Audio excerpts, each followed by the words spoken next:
Good morning, YouTube. I'm speaking quietly because I'm coming from an Airbnb. Stayed here last night. We're going to Ultraflex today. So for anyone that doesn't know, it's a gym. It's a chain of gyms actually. They're all up north. They need to bring one down south because they are very, very good, especially if you're into like bodybuilding, like powerlifting, that sort of thing. And yeah, I've come up with my friend Maxine because she's got her show, which I'm coaching her for in 2 weeks today actually. She's looking amazing. So she has a posing coach that she sees for bikini. So she's come up for her final session. So we thought, do you know what? It's like a 3-hour drive up here. So we get a little Airbnb. This is the little Airbnb that we stayed in. It's really cute actually, but the walls are quite close to the other room, so I'm a bit conscious. The time is 5 to 8.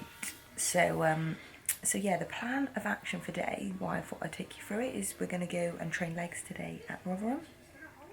It's always nice when you're into training. It's like going to new gyms is like like little holidays. So super excited for that. So yeah, I thought I'd take you along. So yeah, we always get an Airbnb if we go away, just because you can take your food, like it has a kitchen, it has a fridge, all of those things. Just allows you to stay on track so much better than like a hotel, because some hotels, they don't even give you a fridge or a kettle. Most of them do give you a kettle, to be fair, but you know, and then it's just then harder because you're having to go, and more expensive because you're having to go and buy everything when you go away, whereas at least we've been able to bring like all our food, so we can kind of stay on plan. Obviously Maxine's 2 weeks out, so we wasn't going to be eating out last night, but that was absolutely fine. We sat in, we chilled, and we've had a nice time. So plan of action is to have a breakfast in a second, just having a morning coffee, and then I'm going to go for posing, which is at 11, and then we're going to head to Rotherham and obviously train legs, and obviously glute there, and twist there, sit into it more, like, see that there? Yeah. Sit like bum. Yeah. Sorry, my hands are freezing, I've got to spread these lats. You're rounding your shoulders forward. Pull it back. Spread and then pull. Spread and pull.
Five, one, 2, 4, 5. There you go, last one.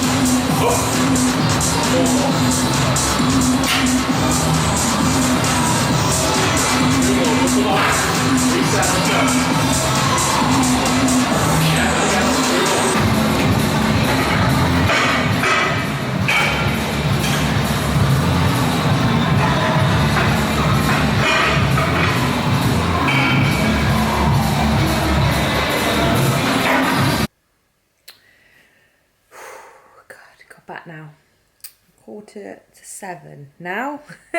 Didn't film all of the session, you know. The whole point of me going there was because, you know, I wanted to go to a really good environment, and I think that is something that I want to sort of almost talk about, and it's that your environment kind of makes you who you are. So if if you're trying to make progress with your training, having a really good environment that you train in, whether that's, you know, the type of gym, the type of people that are in that gym.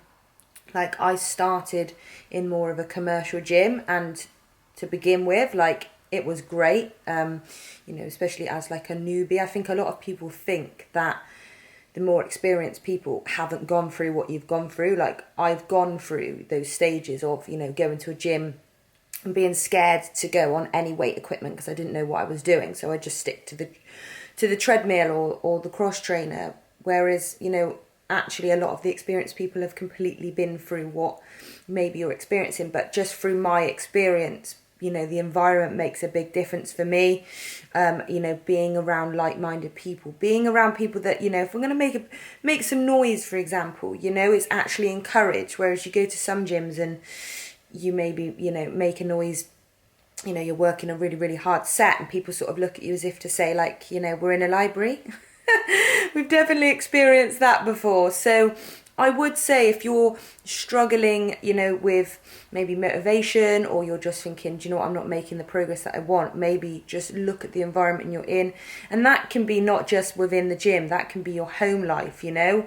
You could be, you know, for example, if you somebody that now works from home, like, you know, are you setting up your work environment at home to be successful with, you know, not working where you chill or where you sleep and all of these things. So I think that's one of the reasons, you know, throughout my next phase, that will really help with my goal, is also just, you know, thinking of my environment. I've got my long-term goal, which is obviously the next time I compete, is to put on some size and also to keep progressing with my career.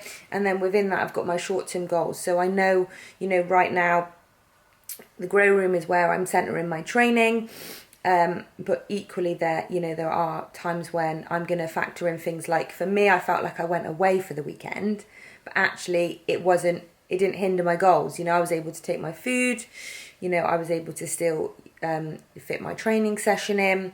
I was around like-minded people. Like, it was really nice. Went up there and met a few people that, like, you know, I follow on Instagram, a few IFBB pros, Jade and Meg. I met both of them, and that was just really nice and really inspiring. And I think, you know, it just alliterates to me sort of the community, I suppose, that bodybuilding is about. Like, you know, that we're all here for sort of the same reason, and we kind of encourage that. And I think that's, again, your environment. You know, are you around people that bring out the best in you and encourage you? So yeah, though it was quite a long trip. It took us like 3.5 hours to get up there. Then we stayed the night. Obviously went for posing, which was really useful for Maxine. She's just got her final little bit now, just under 2 weeks out. So you know, we've got kind of like 1 week and then a peak week to push, which I'm really, really excited, because she's only ever done one show before. And she started as just like my lifestyle client, and then kind of seen me doing the process of bodybuilding. And I never put any of this on my clients, and I'm very forthcoming with, you know, telling my clients that this is an extreme sport, and just because I do it doesn't mean that I expect you to do it. But I have had a few clients just naturally, even now following the bodybuilder lifestyle. I've got 3 clients, 2 competing in 2 weeks' time. And I've also got 3 clients that are like prepping their bodies, you know, doing the off seasons and the cuts, because ultimately that is what's going to allow you to bring a good physique to stage, not just 10 minutes of lifting weights, which, to be honest, when I first got into training, I generally thought that. Like, I got into training and I generally thought, oh, I'll do a diet and I'm going to look like all these amazing people. And now I realise, oh my God, it's just years of hard work. And that's why you have to love what you do. And it's a good job that I do. So yeah, a great weekend. Obviously, you've seen, if you're ever, up north in Rotherham, then definitely go and check that gym out. You've seen it. It was great. Had a fab day. Legs are feeling it now, which is always good. So I'm going to have my oats before I go to bed. It's like one of my favourite meals on a training day. It's my pre-bed oats. There's something really like warming and satisfying about having oats before bed. If you have them, you know. Anyway, so probably just going to leave this one here. Just a little short one, just really a little trip up to Ultra. Maybe I'll just pop in my oats so you can see them before I go to bed. And yeah, obviously keeping the YouTubes going. Don't really know what else to say, really.